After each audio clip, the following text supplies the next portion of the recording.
Hey yo guys, what's up and welcome back to Toe Tags Metal Reviews, and today we're in the midweek of our 7 days of black metal anniversaries, and today we're celebrating 25 years of At the Heart of Winter by Immortal.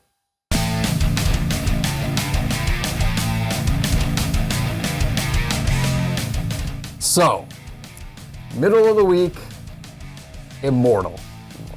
Now, this is Immortal's fifth album, I believe. This is not a debut by any means. And this is kind of a weird one for them because not only did they kind of change their sound with this album, they debuted a new logo, and Demonos is not on this album. He wrote all the songs, but he's not on there. So Abbath actually does all the guitaring on this album, and the bass, and the synth, and the vocals. And the drums are, I can't remember. But this album is also produced by Peter Tägtgren, right? Which is pretty cool. And I think that's part of the reason why it stands out. I think that alone is part of the reason why it's got such a clean sound and feel to it overall. And it's got a different, more kind of spacious, atmospheric, melodic type of more spacious sound than their previous work, which was a lot more relentless, wall-to-wall blast beats, grimy sounding, very whatever, right? And this album, it's also much longer. Like in terms of individual songs, other Immortal albums beforehand were all just, basic standard song length. These are like 4 minutes, consistently 6 minutes plus. And there's only 6 tracks on this album, 46 minutes long. So that's the prog experience right there. Yeah, that's the thing. It kind of touches into prog territory as well. It doesn't really do much in the way of time signatures. It's pretty standard, straightforward 4/4 for most of it. It's not overly technical, but it's progressive in the sense that it's very sectioned and you got a lot of contour with these songs. Right, and I like how the songs are long, but they're nicely structured, with the verses and choruses separated by long instrumental sections. And in those instrumental sections, I feel is where things start to shine. So, for example, if you're listening to the album and you're putting, an intense focus on it, which we do when we're reviewing, and you're really trying to listen and pick stuff out, you might struggle a bit because it is pretty simplistic in its performance. However, if you're just listening to this casually, these instrumental sections and when the choruses kick in and stuff like this, those are when things are gonna start popping out at you because you're gonna catch a riff all of a sudden, you're gonna catch a harmonic, you're gonna catch, something is gonna catch your ear and you're gonna go, wow, what's this song again? And you're gonna keep making notes of this. That's what I was doing anyway. That's how I found my week was going. The thing with the lengths of these songs though is I kind of got to a point when listening to this album where I thought, do they really need to be this long? Like all of them? Some of them, it works out that way because of what they do. But there are some songs where I kind of sit through them, I'm like, this is cool, there's cool riffs, but like, does it need to be 8 minutes of this? Like, it doesn't really feel like it calls for that.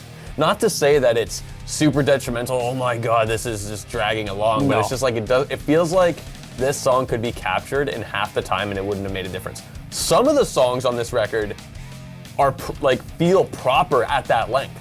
Yeah. But a few of them feel like they could have been a bit shorter. So what's an example of a song that you think felt too long? Let me see. I want to say, for example, like the last track. That's kind of a track that felt like not much was added to the album because with the way the title track ends, it kind of feels like the end of an album, right? With how they finish that off. Yeah, yeah. And then there's, you could end it that way, it would make sense. Then the track after that, it just kind of feels, it's cool, but it just kind of feels like stuff. Almost like as if it's like a bonus track almost, which it probably isn't, but. Do you have the timestamp of the last track? I didn't write them down. I didn't either, but I know for sure that it's 6+ at least. Yeah. Because that's just the average of this album. But it didn't really feel like that song, for example, needed to be that long. It's interesting. A lot of the times when we review, I tend to be the one that this song was too long. That tends to be a complaint that I have a lot. But I didn't feel that way with this album, which I think is interesting. That's the thing. I didn't get the sense of that anything was dragging. I just felt to myself, well, does this song really warrant the time? No, but I don't dislike the song. That's the thing, because it's cool sounding anyway. But I'm going to talk about some songs that I really did like. Solar Fall is the first one that really jumped out at me because it's got these cool, quiet sections in it. And it's awesome when it goes like back and forth and has that contrast to the action. Yeah. So I'd listen to Solarfall looking forward to that part. Like, yeah, this is super duper cool. And it does that as well in Tragedies Blows at Horizon.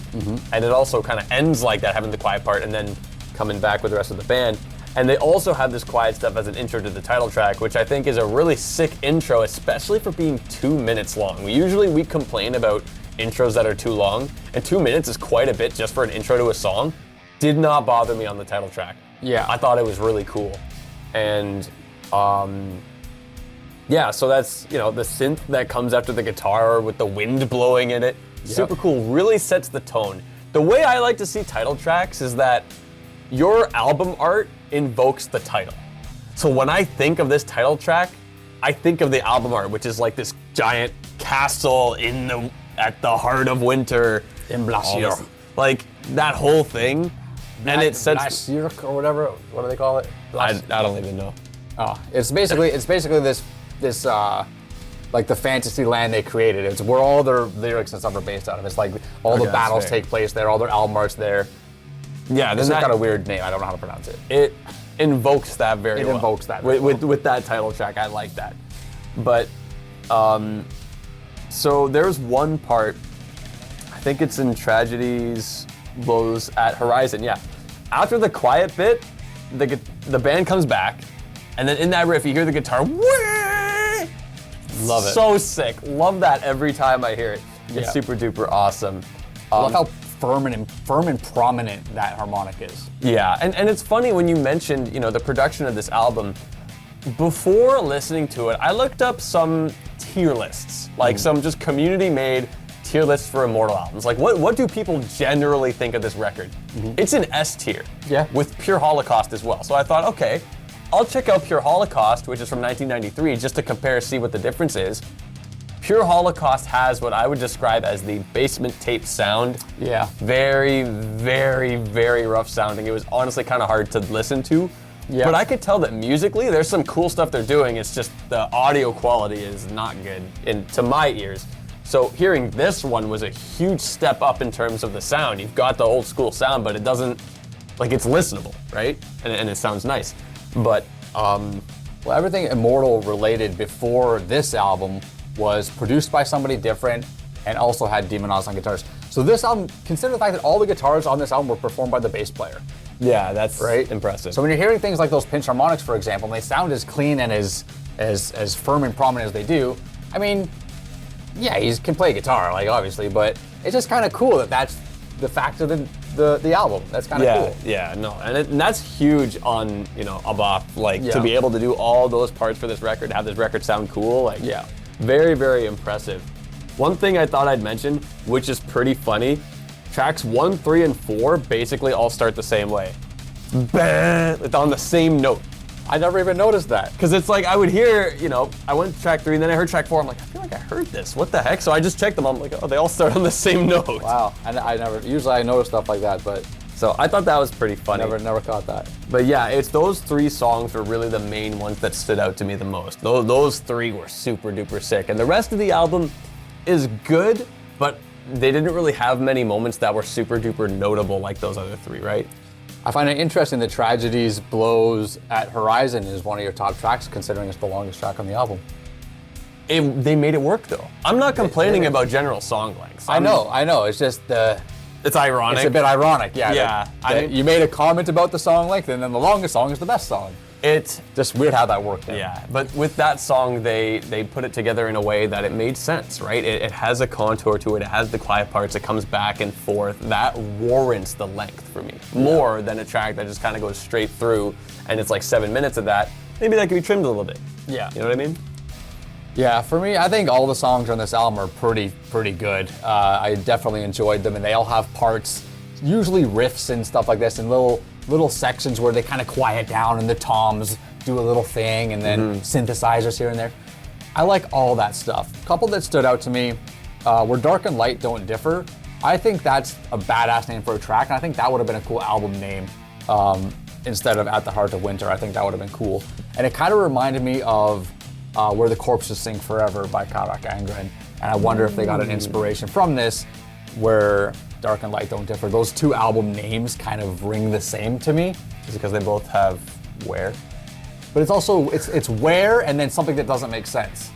Where the Corpses Sink Forever and Where Dark and Light Don't Differ. Those two things are kind of, not oxymoronic, but I can't think of a better word. It's something that really evokes you thinking, like, what is that really supposed to mean? What does that really mean? Yeah, how do I picture that? Yeah. Right?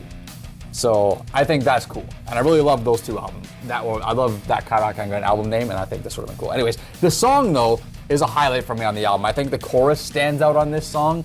It's really cool. And we mentioned the pinch harmonics in Tragedies Blows at Horizon, where Dark and Light Don't Differ also has really nice pinch harmonics. If you guys have been watching this channel, we talk about pinch harmonics all the time. We're fans. It's just such ear-pleasing, stuff. It just really is. I love it.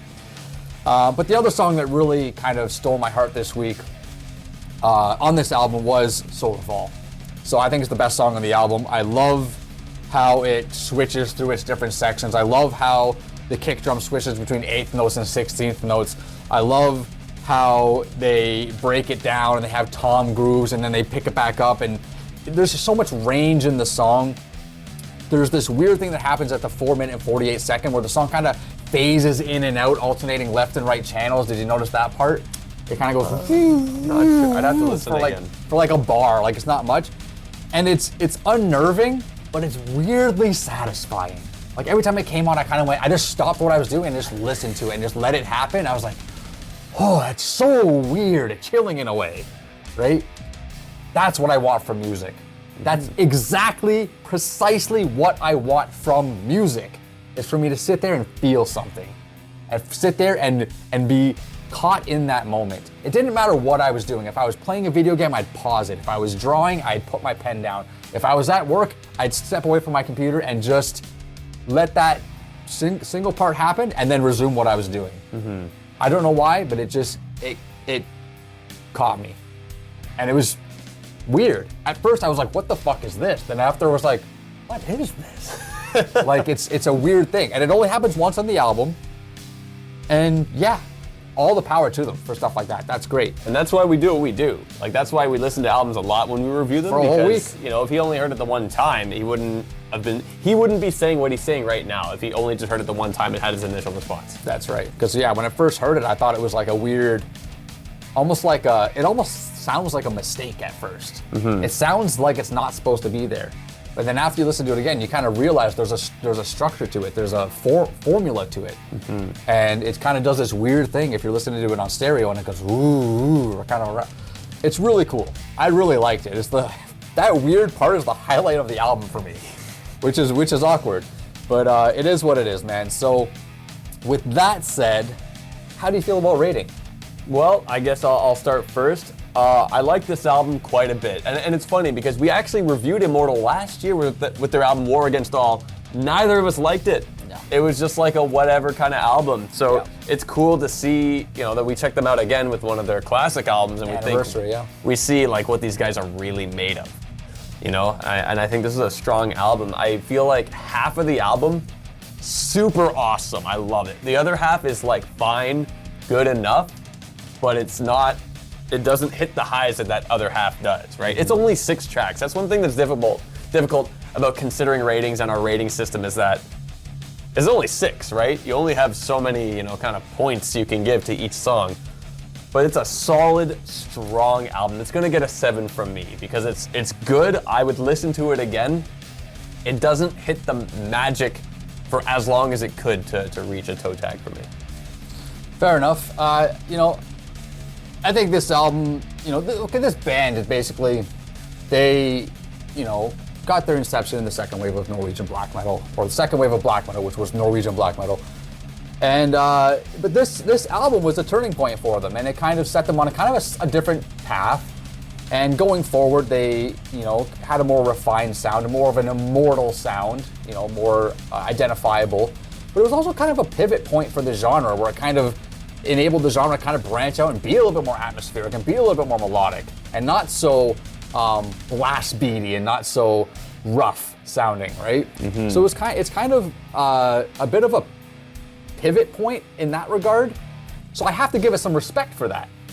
I really enjoy listening to this album for the week, man. It's got a lot of really cool riffs. I think Abbath sounds awesome. I really love how much fry he has in his voice. He really's got a really nice, like roughness to his voice. Sounds really good, really consistent. But man, this is just awesome riffs, cool grooves, just cool sections after cool sections, great structures.